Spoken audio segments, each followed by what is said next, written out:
Ayon kay Mike Defensor Santiago, ngayon lang daw niya nakita ang ganitong klaseng korupsyon.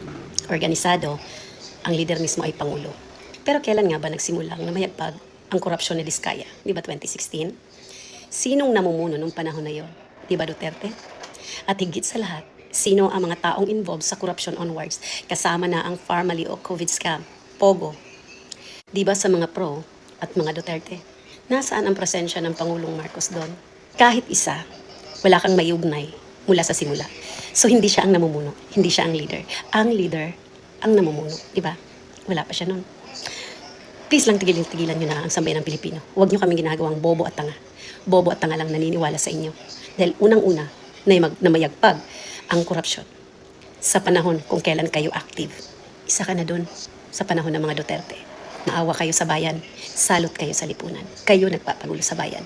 Nilalason nyo ang utak ng sambayan ng Pilipino. Kaya nag-aaway-away, nagkakasagutan dahil sa inyong pagmamanipula sa sambayan ng Pilipino.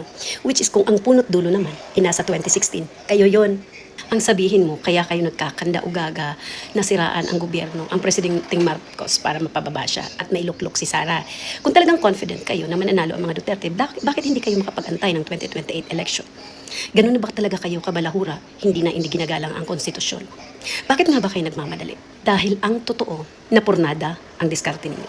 Napurnada ang kalakaran, ang negosyo, ang perang dumadaloy sa inyo. Ang bisyo ninyo sa korupsyon. Kaya kayo galit na galit kay Marcos. Kaya niyo siya gustong pababain upang maibalik ang dating nakasanayan niyo. Pagkapkam, pagkurap sa buhay ng sambayan ng Pilipino. Mga wala kayong konsensya.